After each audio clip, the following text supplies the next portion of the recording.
ज्योतिष की दुनिया में आपका स्वागत है।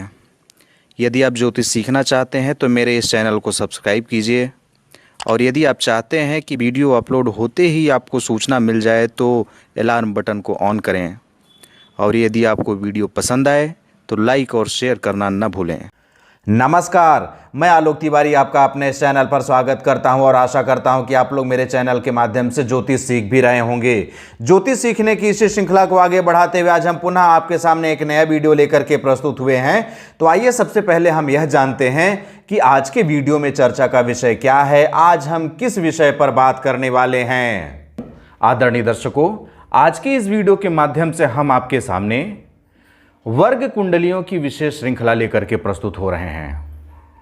आज से इस वीडियो से प्रारंभ होकर के जब तक वर्ग कुंडली की पूरी श्रृंखला समाप्त नहीं हो जाती तब तक यही श्रृंखला आपके सामने प्रस्तुत की जाती रहेगी। लेकिन वर्ग कुंडली क्या है, आज की इस वीडियो में हम सिर्फ वर्ग कुंडली का परिचय बताएंगे। अगले वीडियो से फिर हम वर्ग कुंडली के बारे में विस्तार पूर्वक जानकारी आपके सामने प्रस्तुत करते जाएंगे। तो वर्ग कुंडली क्या है? ज्योतिष शास्त्र में किसी भी जन्म पत्रिका के फलादेश हेतु लग्न कुंडली सर्वोपरि है। ध्यान रखिएगा, आप जब भी किसी की कुंडली देखते हैं तो लग्न कुंडली देखना अनिवार्य है। लग्न कुंडली का विश्लेषण किए बिना कोई भी फलादेश जारी कर पाना संभव नहीं होता है।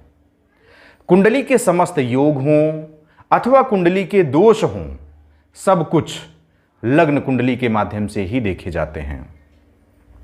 लग्न कुंडली के आधार पर ही समस्त योग अथवा दोष का निर्धारण किया जाता है। लेकिन किसी जातक के जीवन में आने वाली कुछ महत्वपूर्ण घटनाओं, कुछ विशेष जानकारियों के लिए वर्ग कुंडलियों का अध्ययन किया जाता है। वर्ग कुंडलियां 16 प्रकार की होती हैं। जन्म पत्रिका का सूक्ष्म अध्ययन करने के लिए षोडश वर्ग अर्थात 16 कुंडलियां, जिन्हें वर्ग कुंडली कहा जाता है, इन वर्ग कुंडलियों का अध्ययन किया जाता है। किसी विशेष बात को जानने के लिए ही वर्ग कुंडली सहायक होती हैं। इन वर्ग कुंडलियों का अध्ययन किए बिना जन्म कुंडली का विश्लेषण अधूरा होता है। साधारण तरीके से एक ओवरऑल कहें तो लग्न कुंडली से आप सब कुछ बता देंगे, लेकिन किसी विशेष बात को गहराई से देखना हो तो आपको वर्ग कुंडली देखना ही पड़ेगा। षोडश वर्ग का प्रत्येक वर्ग जातक के जीवन के अलग अलग कारकत्व, अलग अलग पहलू, अलग अलग घटना के अध्ययन के लिए सहायक होता है। जितने भी वर्ग कुंडली हैं, 16 प्रकार के वर्ग कुंडली हैं, सभी अलग अलग चीजों को दर्शाते हैं। हम यहां पर एक उदाहरण के रूप में आपको समझाते हैं कि एक बड़ा अस्पताल है और सभी अस्पताल में अलग अलग विभाग होते हैं। कान का विभाग अलग होता है, आंख का विभाग अलग होता है, ब्रेन का विभाग अलग होता है, हार्ट वालों का विभाग अलग होता है, गैस्ट्रोएंट्रोलॉजिस्ट लीवर वालों का अलग होता है, नेफ्रोलॉजी किडनी वालों का अलग होता है। इस तरह से ही कुंडली में भी लग्न कुंडली एक बड़ा अस्पताल है और वर्ग कुंडलियां उसके विभाग हैं। लग्न कुंडली के 12 भावों के बारे में सूक्ष्म एवं विस्तृत जानकारी प्राप्त करने हेतु वर्ग कुंडलियों का अध्ययन अनिवार्य होता है। लग्न कुंडली का अध्ययन करने पर कई बार जीवन में कुछ शुभ या अशुभ घटनाओं का संकेत प्राप्त होता है, लेकिन वे शुभ या अशुभ घटनाएं जीवन पर घटित ही नहीं होती हैं। लग्न कुंडली पर तो दिख रहा है लेकिन वह जीवन पर घटित ही नहीं हो रहा है, अथवा कई बार दिखाई दे रही घटनाएं विपरीत परिणाम देने लगती हैं। लग्न कुंडली पर कुछ दिख रहा है लेकिन आपके जीवन में कुछ हो रहा है। कई बार यह भी देखा जाता है कि लग्न कुंडली में जो ग्रह बली होते हैं वह ग्रह वर्ग कुंडली में निर्बल हो जाते हैं। ऐसी स्थिति में लग्न कुंडली में दिख रही घटनाएं या तो घटित ही नहीं होती हैं अथवा विपरीत परिणाम देने लगती हैं।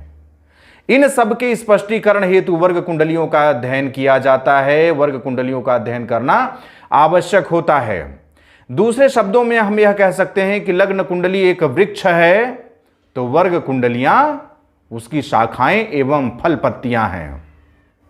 जो ग्रह लग्न कुंडली में जिस राशि के साथ बैठा हुआ है वह ग्रह वर्ग कुंडली में भी उसी राशि के साथ यदि बैठ जाए तो वह ग्रह वर्गोत्तमी ग्रह कहलाता है। उच्च ग्रह की तरह ही वर्गोत्तम ग्रह भी शुभ फलदायक होते हैं। लेकिन यदि वर्गोत्तम ग्रह नीच राशिस्थ हो तो उससे कमजोर फल की प्राप्ति होगी, उससे पूर्ण फल प्राप्त नहीं होगा, भले ही वह वर्गोत्तमी ही क्यों ना हो। यदि कोई ग्रह लग्न कुंडली में प्रबल है और संबंधित वर्ग कुंडली में निर्बल है, जो भी आप वर्ग कुंडली देखने जा रहे हैं उसमें देखिए कि लग्न कुंडली में तो वह प्रबल है, लेकिन वर्ग कुंडली में जाकर के किसी भी कारणवश वह निर्बल हो जाए, ऐसी स्थिति में उस ग्रह से, उस वर्ग कुंडली से संबंधित शुभ फल प्राप्त नहीं हो सकते हैं। लेकिन यदि कोई ग्रह लग्न कुंडली में तो निर्बल है, लेकिन संबंधित वर्ग कुंडली में जाकर के वह प्रबल हो गया है, तो ऐसी स्थिति में कुछ बाधाओं के साथ अंततः उस ग्रह से शुभ फल अवश्य प्राप्त होंगे। षोडश वर्ग कुंडलियों में भी उच्च ग्रह, नीच ग्रह, स्वगृही ग्रह, इन सब का विचार करना चाहिए। बृहत पाराशर होरा शास्त्र के अनुसार पर स्पष्ट किया गया है, स्वोच्च मूल त्रिकोण स्वभवनाधिपते तथा स्वारूढ़ात केंद्रनाथानाम वर्गाग्राह्य सुधीमता अस्तंगता ग्रहजिता नीचगा दुर्बलास्तथा शयनादिगता दुस्ता उत्पन्ना योग नाशका। इसका अर्थ होता है कि अपने उच्च मूल त्रिकोण स्वराशि ग्रहों के वर्ग शुभ होते हैं।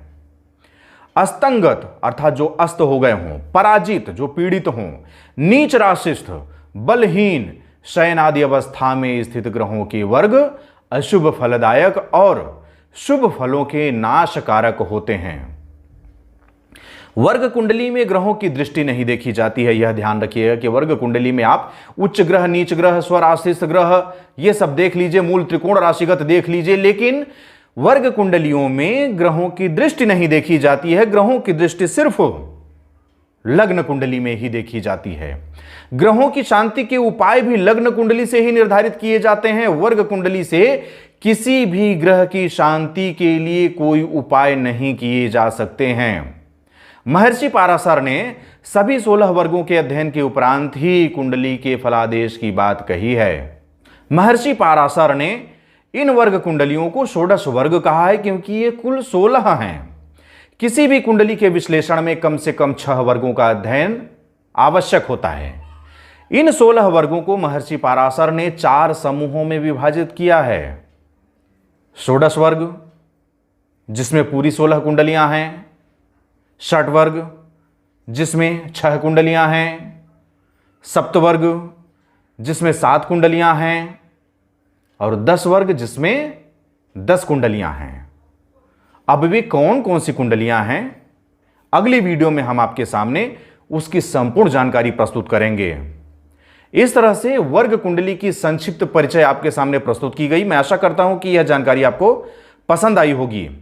यदि यह जानकारी आपको पसंद आई हो और वर्ग कुंडली के बारे में संपूर्ण अध्ययन करना चाहते हैं तो हमारा चैनल सब्सक्राइब करके घंटी का बटन भी ऑन कर लीजिए, जिससे कि सारी जानकारी आपको समय समय पर मिलती रहे और आप एक सफल ज्योतिषाचार्य बन सकें। अब मुझे आगे दीजिए, मिलते हैं अगले वीडियो पर। तब तक के लिए जय हिंद, जय भारत, बम बम भोलेनाथ की जय। जय गुरुदेव।